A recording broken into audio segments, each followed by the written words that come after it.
Hey everybody, it's Michael from Bay Area Hiking Guides. Give me that information, give me that knowledge to hike with confidence. And I'm up here at Butano State Park. And we're going to talk about what happens to one of the most famous Christmas trees when they grow out in the wild. Stay tuned. So we're going to be talking about the coastal Douglas firs, one of the more popular Christmas trees you see in the Bay Area being sold. Now, we have a lot of Christmas trees. There are a variety of them. We have the noble fir, the silvertips, the Douglas firs. There's quite abundance of different types of Christmas trees that we have throughout the world that people use. And the Douglas firs, there's a whole bunch of different types. You have the mountain, the inland, and the coastal. But the ones that I'm going to be talking about are the coastal Douglas firs, still used as a Christmas tree as well. Noble firs are a little bit more popular, but you do see a lot of the Douglas firs that are sold in like Home Depots and a lot of the other grocery stores that we have here in the Bay Area. Beth actually works at a nursery, and they don't even have these sold at the nursery. They sell the noble firs and a few of the other more common Christmas trees. So as you can see here, this is a grove of Douglas firs. Beautiful grove of a very just angelic kind of like tree that just all kind of thickens the forest and provides a nice little beautiful amount of shade with that also carpeting down below the ferns and some other beautiful plants.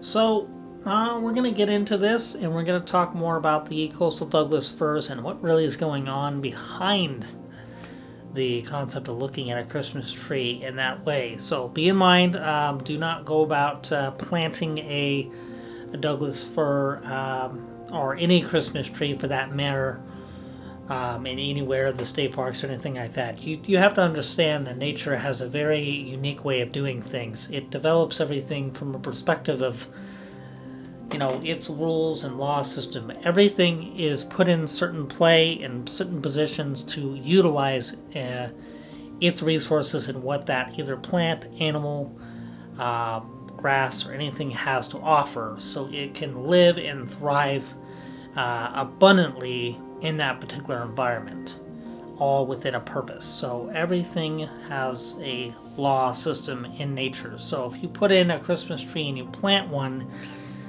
you can do a whole lot of different things there, and it doesn't really do good for the ecosystem. So it's not good to go just plant your Christmas trees somewhere out in the world. We're going to go deeper into it and follow along me as I take you through Butano State Park, right off the coast there near Half Moon Bay. Just a beautiful section of the Santa Cruz Mountains. Alright guys, let's continue on. So right next to me is one of the coastal Douglas firs. This one's pretty good size, but not as big as they get. Okay, so we've gone up a little higher, and I have a coastal Douglas fir right behind me. This big guy right here, just gigantic. This guy is definitely up there, and if you look up way to the top, you can see just how intimidating it is, and you get these larger branches just sticking out and shooting in different directions. This guy is massive. So this is pretty much what happens with a Christmas tree. Well, the coastal Douglas firs that typically are the one of the big favorite Christmas trees that people tend to use. Well, this is what happens when they're growing out in the wild. Alright, so here is one of the coastal Douglas firs. This is a giant coastal Douglas fir, and these things can reach up to about 320 feet, where the redwoods reach up to a high 300, so 380, 390.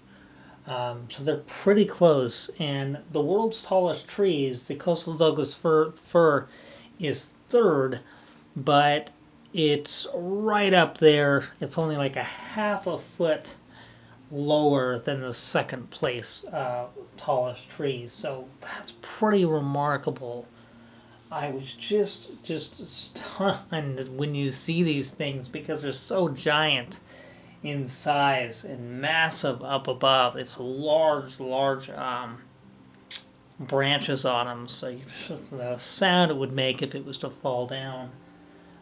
Here's another one that's not as big as the other one before, but there's a few of them in here that are pretty giant, and they just go way, way the heck up. So it's pretty remarkable.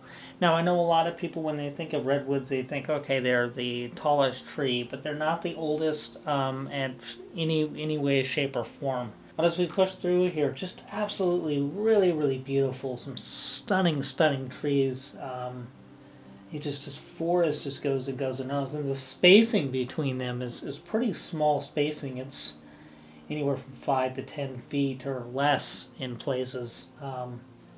And they all kind of work together and just create this beautiful scenic view here. That's my cat in the background. Excuse me. There was not a kitty in the forest. One would think, right, you get your Christmas tree, it's maybe 10 feet tall. You got the bank trees that are like 13 feet tall. And then you look at like some of these trees that are like 300 plus feet tall. Oh my gosh, you would not expect it to get that big. When these trees are out in the wild, they sure as heck will get pretty big.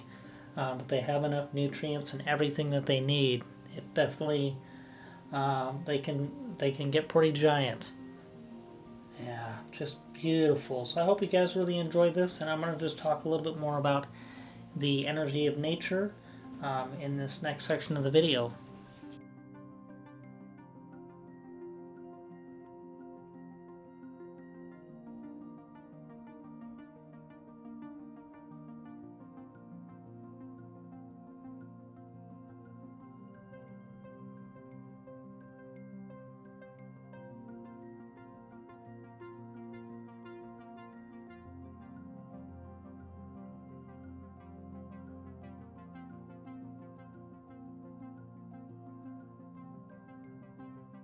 Alright, so as I venture through this area of abundance of the coastal Douglas firs, I'm also taking into account the amazing amount of energy that I'm receiving from these trees. And just being in the moment and being present is just incredible. There is just pockets of energy that us as humans can take in from these trees. It's just absolutely fascinating. And I've always been inspired through photography and through just hiking and being in the wilderness in general, how important it is that we protect and do our part to continue to have this abundance of nature that we have here on Earth. Because this is a key essential to our survival as a human race, and as well as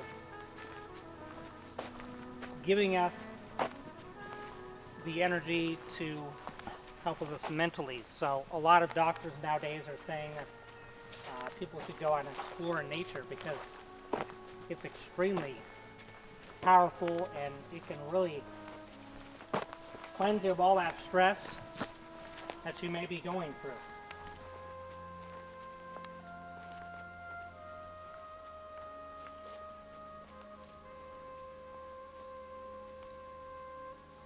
Alright guys, well thank you so much for checking out that video. Really appreciate it. You guys are all such massive supporters, and it makes me want to continue this channel. You know, it's just such a joy to be a part of this channel. It's just been an amazing, amazing support that I've gotten.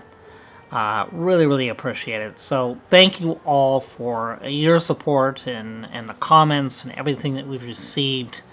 I truthfully do appreciate all that. So, thank you guys once again. Thank you so much. I'll wait until you're done chewing. To say that I wouldn't survive. Hey, come here. No. Hey, you figure it out. I'm doing the video and down comes my cat from the rooftop, bringing a bird and... Oh my gosh, I don't know what I'm doing with my cat. My cat is vicious.